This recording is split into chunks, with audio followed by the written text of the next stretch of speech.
Hey guys, welcome back to my channel. I am Dej, and today I'm gonna switch it up a little bit. I normally talk about like Christian things and topics of that sort, but I really feel led to just hop into my career of choice and my grad school process, undergrad process, all of that. Because I feel like it is a field that not only needs more representation from African American women, but it also just needs to be talked about in general because it's a really hard major. And the major I'm talking about is speech language pathology. So this video, as you can read, is going to be about my top 8 tips for applying to graduate school. One, do not judge this background or anything because I'm moving in literally 2 months and I'm quarantined right now. This is during coronavirus, so it's just a lot going on, so don't judge. But let's just hop right into it. Tip number 1, start early. You want to start early on your grad school applications because it is a tedious, long process. It's not terrible. There could be worse things in the world, but it is tedious. So you have to do, for most schools, you have to do the GRE.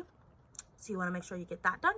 Most people get it done the summer before they start applying. I waited a little bit into the fall, so it was a little bit more stressful, but make sure to get that GRE just done and out of your life as fast as you can. So say you are applying to schools and the deadline is January 1st, then you probably want to get that GRE taken care of about, I would say, July, August. And that's when I really started my application. I started really laying out, okay, what do I really want to say in my personal statement? I created the draft around then. What else did I do? Oh, I started like mapping out, okay, what professors do I think I have a really good relationship with that would definitely give me a letter of rec? Let me at least write them down, draft some kind of like request for a letter of recommendation. If you don't know what SIGCAS is, it's like this portal where most, not all, but most schools upload their like application requirements. It's a lot like the Common App if you are familiar with the Common App from undergrad or from high school. So yeah, that's SIGCAS. But you want to start on that early because you have to plug in like your personal information and you have to plug in like your awards and acknowledgements, you know, were you president of anything, and volunteer activities and all those kind of things. So you want to just knock all out as much as you can on the SIGCAS application super early. All right, tip number 2, know at least 3 facts about each school that you want to apply to. So I applied to 5 schools and I got into 3, but that's beside the point. But I knew at least 3 big things about each school. So the school of my choice, let's just use the school of my choice that I got into. That school had a clinic. They, what else did they have? I knew that they had access to a lot of AAC devices. I knew that they were known for like really having a lot of people that go into peds. So I spoke to those kind of things and those kind of experiences that I had in my personal statement, because you really want to make sure that you are tailoring each personal statement to fit the criteria of that school. So you don't want to just like zhuzh it up and lie like, oh my god, I love peds if you know you want to work with adults. But if you're really truly interested in a school and they have a specialty or they're known for a certain thing, you definitely want to make sure that you know that so you can tailor all of your application towards that. Hope that makes sense. Tip number 3, you want to be able to really speak to your strengths and be able to acknowledge your weaknesses. So a lot of weaknesses, not all of them, but some of them can be seen on your transcript. If you're not that good at science, it probably shows on your transcript.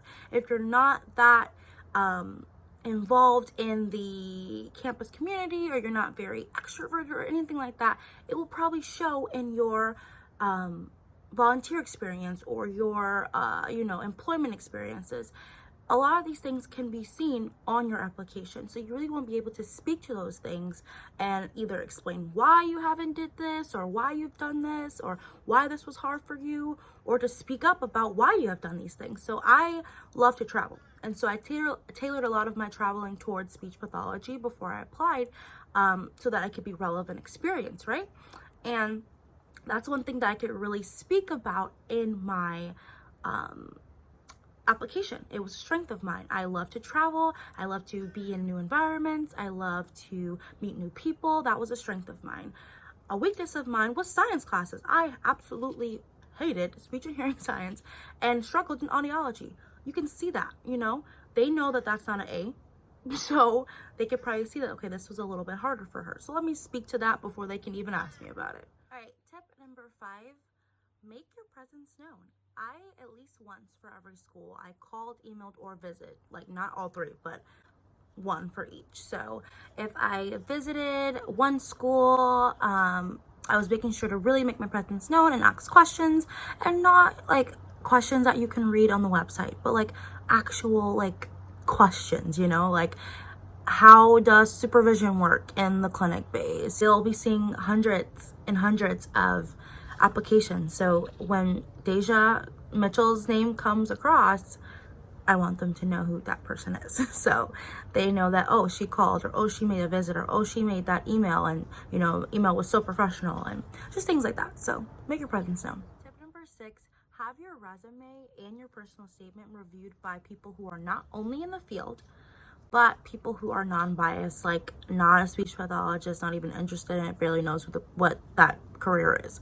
So I didn't, you know, I didn't give things to my mom and dad or sisters and brothers, because they're always gonna be like, oh, that's so good, you know, that's so great, because they're biased. It really, really helps to have the cold hard truth about your writing so that you can make it better, because like I said, they're gonna see hundreds and hundreds of applications, and if yours is the one with, you know, commas in the wrong places, semicolons where they're not needed, it will show. So these last 2 tips, tip number 7 and tip number 8, are based in my faith. So you guys know that I love the Lord. My channel is primarily about living a Christian faith-filled lifestyle, along with like being in school and all that kind of stuff, and how I intertwine the 2.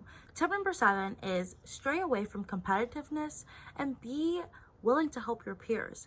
I believe that what's for you is for you, and what God has for you that no man can take away.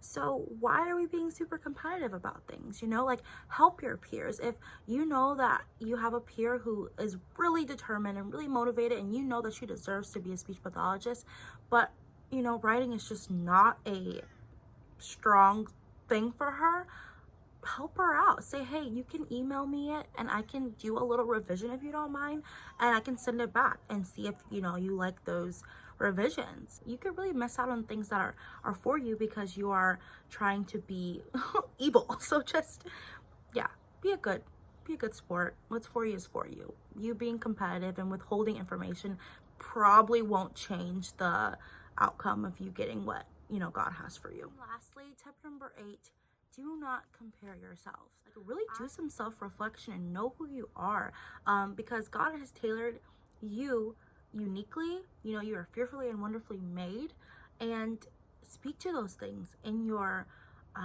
personal statement, and, you know, really get creative with the experience that you have and how you can apply that to speech language pathology. Do not compare yourself. It's bad for your mental health. It's not going to take you anywhere. So yeah, that is my last tip. I hope you guys enjoyed that video. It's just 8 quick tips for applying to graduate school. I know it's a super stressful process, but you will make it. We all made it. I got accepted. I start this summer. I'm so excited, and I know you guys will get accepted too. So yeah, like and subscribe to this channel, like this video, tell your friends about it, and comment below if you guys have any other things that you want me to do. You guys will be seeing me go through quite a interesting process as I move 2 hours away to a new city, and I embark on a new grad school journey, and I can't wait to document it all, and then just do more lifestyle videos. I plan to do more like things on minimalism and ethical living and veganism, all that kind of stuff. So I'm excited for you guys to go on this journey with me, and